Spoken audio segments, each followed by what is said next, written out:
is the Big O Show.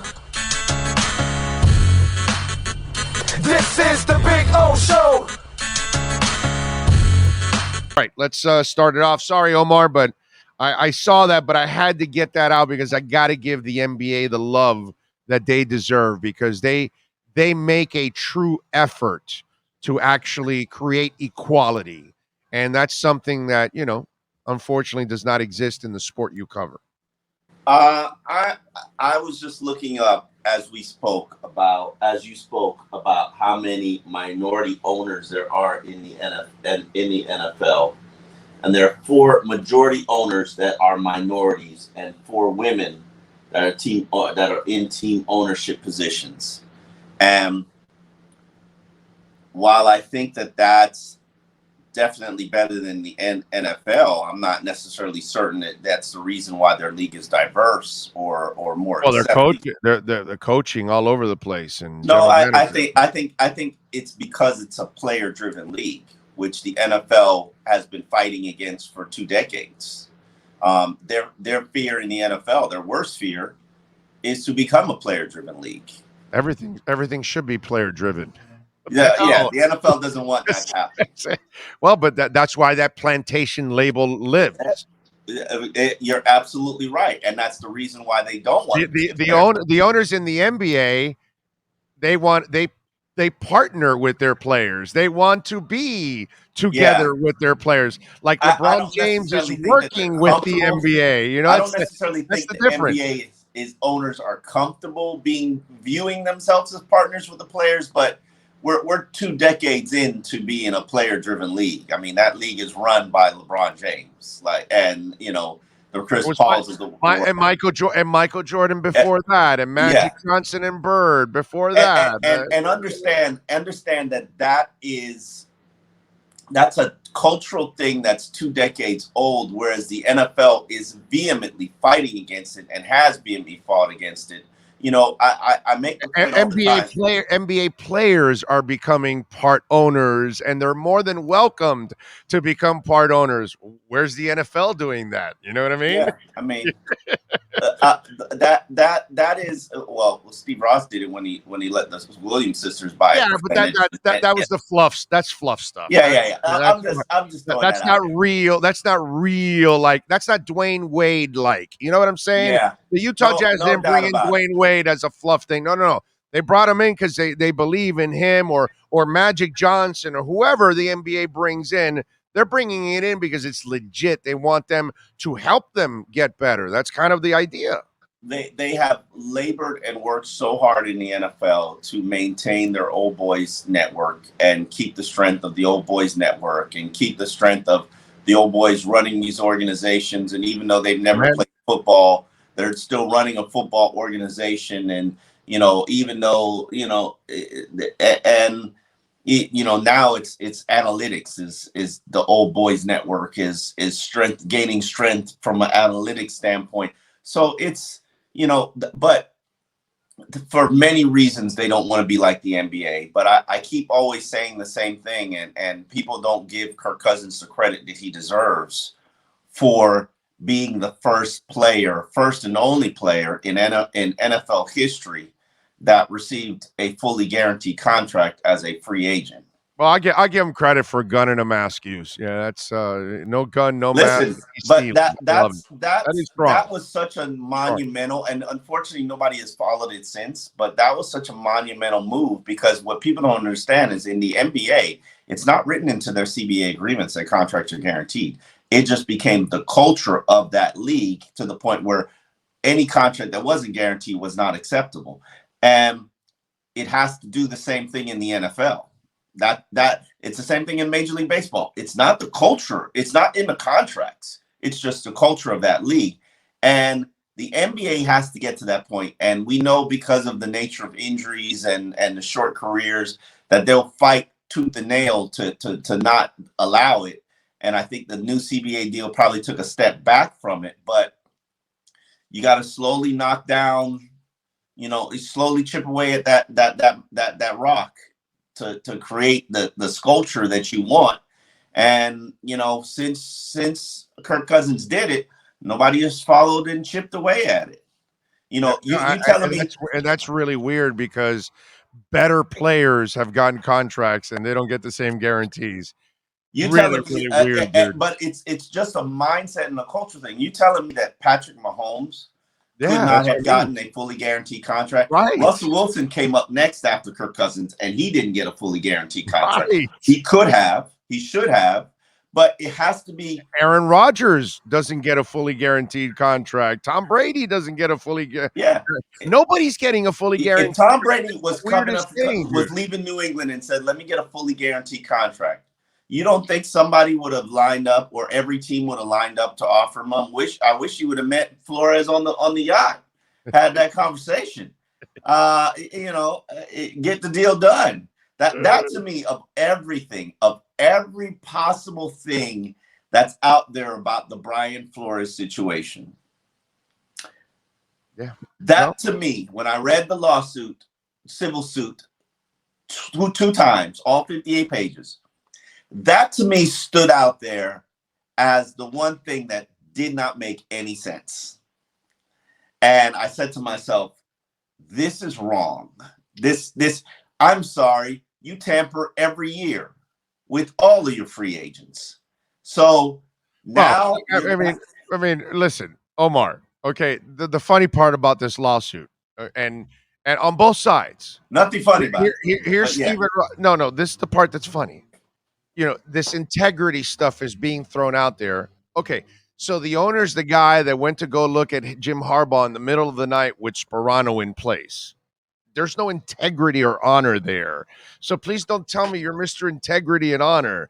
And Flo, well, dude, if they offered you $100K and you had the integrity now, why didn't you do it 3 years ago at that moment? Or, by the way, you worked for 15 years with the guy that was recording teams, stealing signals, messing with their, radios. So you have been working for a serial cheater for 15 years. So integrity is out the window for both guys. You know what I mean? It's just, that's what I find hilarious about all of this. Whether it's the NFL, whether it's Stephen Ross, or whether it's Brian Flores, who was insulting and embarrassing Kenny Stills in front of his teammates. Please, dude, don't give me the integrity crap, because the league, the owners, or even the coach, none of you have any integrity. You're all sullied and you're all dirty in this league. It's funny that you bring up the Kenny Stills Jay-Z gate. And I remember that day so vividly. And I remember going into the locker room, and it was so clear as day, when the locker room is blasting Nas as a response to, 2 hours after practicing on the field, I come into the locker room and they're blasting Nas. In response to Flores playing Jay-Z for the entire practice to troll Kenny Stills. And that was probably the moment that I said, something's wrong with this guy, because it was so passive aggressive. And if you got to know Brian Flores, you knew that, you realized, and anybody who covered him, anybody who dealt with him, you realized he was passive aggressive unnecessarily. And I didn't get it. I didn't understand it. But that was the epitome and the personification of who he was. It was just a very unnecessary passive aggressive dig. Right. Just to send. To me, it's just like, this whole thing is, I mean, for his sake, he better have serious proof. You know what I mean? Because he's going to look really, really bad if he doesn't have serious proof. Now, as I said yesterday, the NFL is going to want to make this Area 51. They're going to want to make this OJ. They're going to want to make this Barry Bonds. I'm not getting the reference. Yeah, you're not getting. I know. I'm kind of used to that with you. They're going to try to make doubt, where Ben Roethlisberger did it. You figure, but he got away with it. So there's that doubt.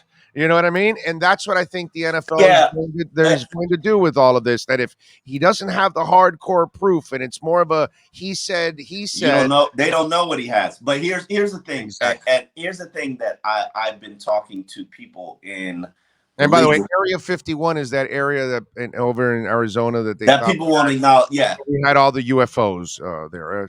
Again, I got to worry about you with pop culture, but go ahead. I didn't get the OJ reference though. Oh, the glove doesn't fit, must have quit. The doubt. Okay. You know what I'm saying? That in all these situations, there's some. Did Barry Bonds juice or not? I know his head got bigger than a hot air balloon, but was he juicing or not, or whatever? Because there's not like that physical proof. You know what I'm saying? But there's that other proof. You know what I'm saying? So that's kind of what I think this case is going to. It's going to stay in the abyss of we really don't know, but we kind of do. There are so many now that the smoke is cleared and legal people have had 24 to 48 hours to analyze the class action lawsuit. People who actually have law degrees and expertise in class action lawsuit. And some people that I've talked to kind of brought this up. Like, while it's packaged and pretty and details the racial history of the league, and that's important, and that's necessary when you're talking about a class action lawsuit. Sure. The Brian Flores aspect of it is zero proof, filled with speculation. Yeah, I know. And so I was actually I was with two lawyers yesterday, and they were explaining that there's on that side of it, he's got nothing. He's not going to budge anything there. Yeah. So Flores basically just beat them to death in the court of public opinion on the second day that it was out. And then lo and behold, and you got to understand how the NFL works. Lo and behold, after their lawyers, their team of lawyers and the billionaires' teams of lawyers. So we're talking about probably 50 of America's greatest legal minds have looked through this civil case and lawsuit and probably presented it to judges who sit on different seats that they know and people who they owe favors to. And they probably looked at it and then they concluded, yeah, this is kind of toothless. And then you started to see Dolphins coming out. I vehemently deny these claims. It's bogus. It's bullshit. The Giants coming out. How dare you defame me, destroy my reputation, challenge me? You see the Denver Broncos coming out. John Elway. I'm no drunk. I'm no. Yeah, hey.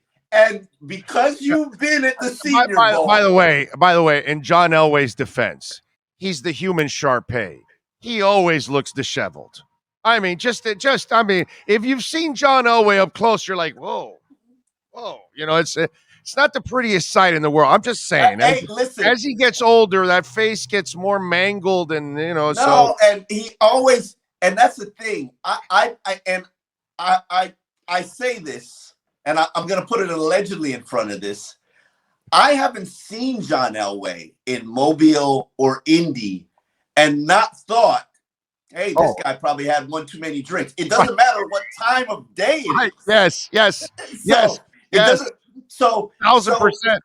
So to Brian Flores' claims that, hey, he came in inebriated, like, you don't know that because that's kind of how he carries himself. I don't know why, but so it's the truth. It's the truth. I mean, and I can say this to you because I know you've been there. I know you've seen it.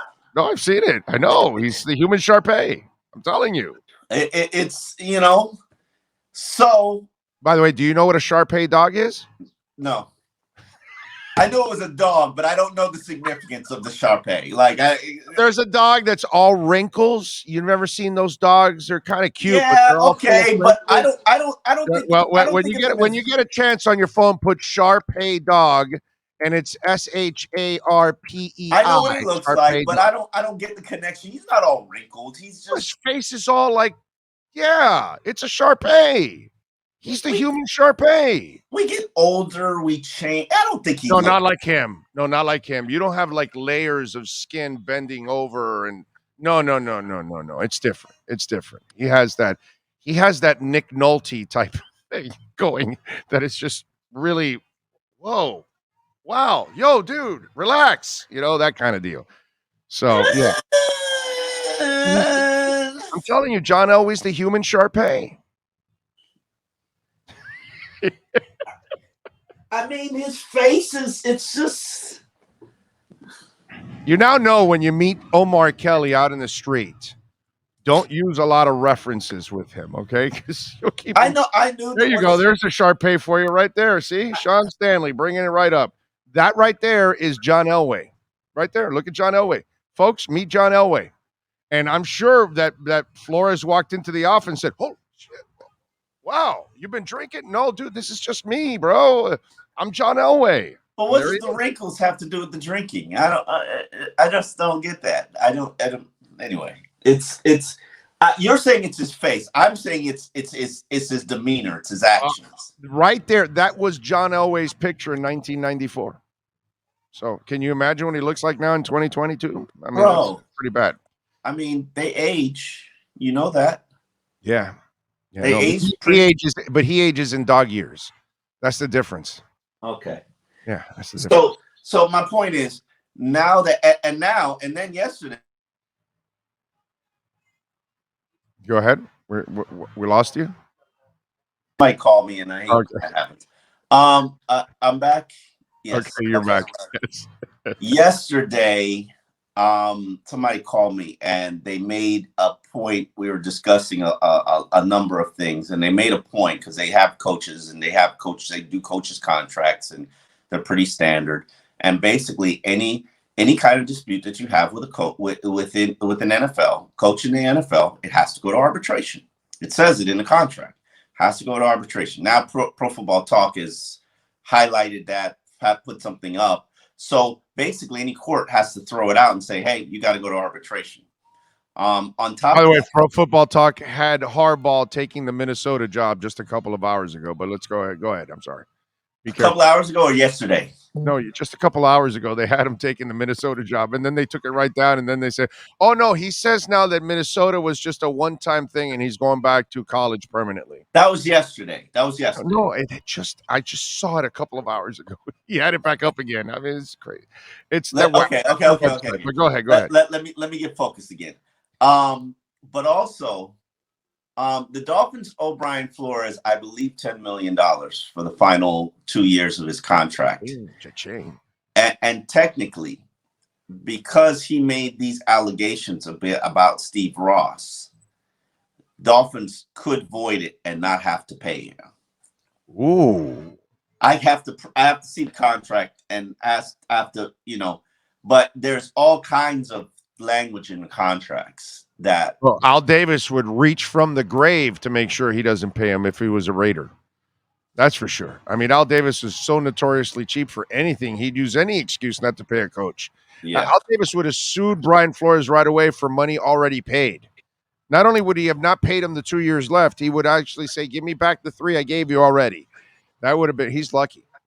I wonder, but Stephen Ross probably won't take that path. No. But more importantly, I mean, and I say all this to say, now you see, while what Brian Flores did was noble, and I think he will probably go down in history as the Colin Kaepernick of the coaching industry. And the hope is that more of his peers who have dealt with situations like this or felt like they were treated unfairly stand up, speak out, to create necessary change. And I love some of the elements that he put in there about how to create change, because this is supposedly what it's about. I just feel like now that the NFL is on the offensive, where people are taking digs at Brian Flores and picking holes in his argument. But I do believe that his claims and the issues that he brought up and the things that he experienced are valid. Now, are they worthy of a class action lawsuit? Who's to say that Bill Belichick got the right information? Belichick could have been just going off reports too, bro. Like everybody knew Dable was going to the Giants. Like we kind of knew I mean, Stone was I knew Dable was going to the Giants. You know, like, come on. I remember talking to I'm not going to say who but it was a camp, and yeah, and they're like, yeah, Flores is going to interview with for the Giants job. He's a finalist. He's got a good shot. I'm like, bro, that job's going to Dable. Like, stop kidding yourself. Like, and unfortunately, most of the people in society don't know how the league works. But Flores knows how the league works, and I think part of the problem is he's trying to fight against how the league works, because a lot of these GMs, and this is what people don't realize, a lot of these GMs, a lot of these coaches, you don't think Mike McCoy has to walk into this interview, and Kellen Moore has to walk into this interview and name off his staff? You don't think before he even accepts the job he has to present his staff to Steve Ross? And by the way, on the flip side, Kellen Moore knows he has no shot pretty much at the job, that it's Mike McDaniel's to lose. He also knows that too. Most of us know it too, that Kellen Moore really doesn't have a shot. Unless Mike McDaniel doesn't want the job, Kellen Moore is only there as a fallback plan. So Brian Flores it's kind of the same thing that Brian Flores walked into with the Giants. As Brian Flores was. And he should have known that. He did know that. By the way, Omar, your editor is looking for a new writer. He set up 5 interviews over the next 4 days. She. In the second interview, she loves the candidate. Don't you think it's human nature going, that's my lead dog right now. That's who I'm hiring already. Now, she's still going to do the responsible thing, because I've done it too. You're going to take the other interviews. You're not going to be unprofessional and tell them, no, we found our person, see you later. No, you will go through the process, because just in case they wow you take them over the person you like, or you make a note and you say, oh, you know what? I really like this person. So if I lose somebody else, I'm going to call this person next. So that's what happens in life. It's not a color thing. It's not a sex thing. It's not any of that. It's a human nature thing. If you're a boss, that once you run into the candidate you like, you can't do anything about it. But you also need to know. There's no way that you're going to say, oh, I refuse to make a decision. I will wait till I've met everybody. That's a lie. The second you like a person, you're going to go, that's my lead dog right there. All right. But you also have to have the opportunity. You also have to give yourself the opportunity to be impressed by the other candidates. Exactly. And somebody can absolutely win you over. Exactly. And that's the thing that's, By the way, Mike Tomlin did that. They had Russ Grimm. Russ Grimm was going to be the coach of the Pittsburgh Steelers. And then they were right there. They were going to hire Russ Grimm. And then Tomlin sat down, blew them away, and they gave it to Tomlin. That's human nature, dude. Yeah, and the sad thing is you can't give me another example of that happening. And no, I'm not telling you happening by color. I'm just saying happening by that's how it happens. Yeah. Mm-hmm. That's human nature for any boss. Anybody that tells you that they don't do that, they're lying. They are absolutely lying. They can set up 10 interviews, and if the first person knocks your socks off and you love that person, everybody's got to measure up. You're already hiring that person, but you're going to do the other 9. Or you're going to try to. You're going to try to, and you might not. Because here's the thing. They have to go through the process of Brian Flores. What's supposed Miami makes Brian Flores a ridiculous $8 million a year offer, and he decides that he's going to reunite with Tua. Right. You got to do the process. Yes. Yes. And that's what I really don't understand, or the lawsuit didn't, he's using the Belichick text as a smoking gun. And yes, we all know that's how this thing works. And we all know that's how the process works. And yes, you should fix the process. And yes, you should be more inclusive about who is in the interview process. To me, why Dan Marino, Jason Taylor, Zach Thomas, a present player, maybe Xavier Howard or Jerome Baker aren't in this interview process right now, I think it would have been a wise idea. I think it would have been a smart approach. No, you don't have people that aren't going to be around long term. You don't even know what their futures are. No. But they don't pay salaries. I didn't say they get votes, but they give you feedback. They give you feedback on the process. Players don't know enough to do that. I'm sorry, and, I wouldn't. And exactly and, why and they're not carrying the burden, and they may have, and they're not going to be objective enough either. They may have an agenda driven because it might be an offensive coach, so they like him, or so does everybody else. So does everybody else. Yeah, but everybody else. You don't think Garfinkel has an agenda? Everybody else doesn't own the team, and everybody else's job isn't on the line. The general manager's job is on the line when they hire that head coach. The owner's ass is on the line when they hire the head coach. The player doesn't matter. So they may not even be around for the coach's tenure. Okay, so maybe not a present player, but you're telling me that Jason Taylor could not have helped the process right now? Say to Steve Ross, you know what? I can go with that one. I can go with a former player as a consultant. I'm with you there. I would never put a current player, but I would definitely. I like that idea, Omar. We can hammer it out. We can talk it out, but it can't just be this selective group of. Hey, listen, you got to trust Jason Taylor and Dan Marino over Stephen Ross. So, I mean, that's a great idea, actually, when you think about it, because don't forget the owner's the owner, but his football decisions are, yeah. I mean, you can't you could have put Keith Sims in there, Jason Taylor, Zach, and I'm not saying that they get the deciding vote, but they can give you feedback on each person's presentation.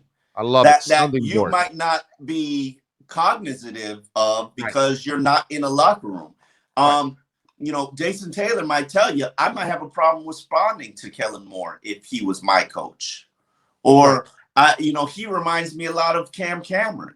Or but I hate when people say, okay, the only way to solve this is for these owners to sell the team and for more minorities to become. This is where we get into your conversation. You still need a good owner, whatever color, sex, whatever. You still don't know what that owner's going to be.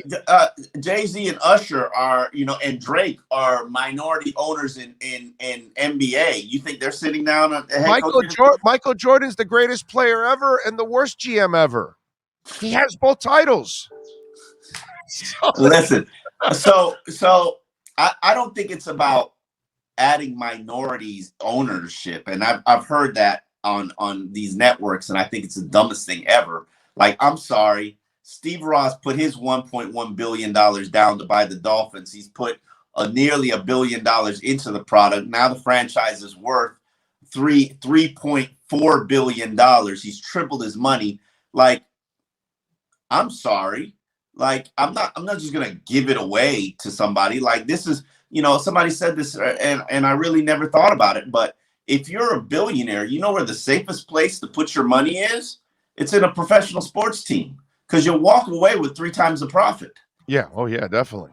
Yeah. And you're paying yourself salary on top of that. You can give yourself a $40 million salary. You pay all your expenses when you're traveling, or you can put it on the team. Like, man, come on. Tax write-off, benefits. Like, you can pay your family. You can put family on staff. Like, are you kidding me? This is the greatest hustle in all of the world to be a professional sports team owner. Yeah. No, I'm with you. And it's hard to get in. You think Steve Ross spent 2 decades trying to become a professional sports team owner? I know. Lots of people tried. Trump even tried. Yeah, Steve Ross, that's where he developed a relationship. Bon Jovi tried, couldn't get in. Who? Bon Jovi also tried, couldn't get in. Different people. It's not an easy thing to get in to be an NFL owner, man. They got to let you into that little club. So you've got to be white enough and racist enough. I'm sorry. Did I say that? I'm sorry. Damn it. Anyway, listen, one more thing. You gotta be able to handle yourself in the country club environment. Let's put it that way. All right. And anytime I go to the owners' meetings where we're in the country club environment, I feel so out of place. I wonder why. Anyway, will this mess at all scare away Mike McDaniel? Because I'm not hearing anything. I'm not even hearing him tied with any other teams. Wants the job. From the get-go, it's Dable 1 and McDaniel 2. So Dable's gone. Wants the job. Wants the job. Okay. And wants the job. This is it. And keep in mind, a lot of people aren't considering him because of his past and life experiences, and he is a I mean, he's a human being like the rest of us that have had our ups and downs. Yeah. And wow. Like, it don't bother me. It don't bother me. I actually admire people that fight through adversity and overcome it. Those are the kind of people you want to be associated with, actually, because now you know how they would handle the adversity. Yeah. The people that have lived that prime and proper life, you don't know what happens when the shit hits the fan and how they're going to react. So I actually love people that are able to overcome adversity. To me, I admire things like that. So, and it looks like he believes in Tua. He's going to have a plan for Tua. He's clearly going to need help building a staff. So, inheriting some of the defensive assistants, maybe even some of the offensive assistants, not a bad thing. I'm at the point where I'm just ready to get this over with, as and begin. You're just worn out, dude. I am. And begin my career with my 7th coach, if I'm still here, to be honest with you. You'll be here. You'll be here. You'll be here. We'll keep you here. One way or another, you're stuck with us. All right? Yeah. Follow him on Twitter at Omar Kelly. Catch his work there at the South Florida Sun Sentinel. I'm watching a picture of John Elway. Man, you're too hard on. He's just an aged white man. Like, he's a human Shar-Pei, bro. He's a human Shar-Pei. Just get the fingers ready. The face fell a little. Listen, the face and the chin fell a little. I can't believe that you're judging him because of that. Like, that's not fair. Sides are coming like, there's like ruffles here. I don't know. It's just, there's a lot going on in that face. Anyway, get your Mike McDaniel stories ready because he's going to be hired around Saturday night or Sunday. They want to clear it out before Super Bowl week, so get ready. You'll be typing a lot this weekend. Sunday. Yeah, you clear it out before Super Bowl week. That's an excellent point. Yeah. Sunday, Monday. There you go. I think Sunday. All right, well, we'll catch you on Tuesday. All right, talk to you later. Right, you got it. There you go. The great Omar Kelly and our EJDconstruction.com Miami Dolphins report.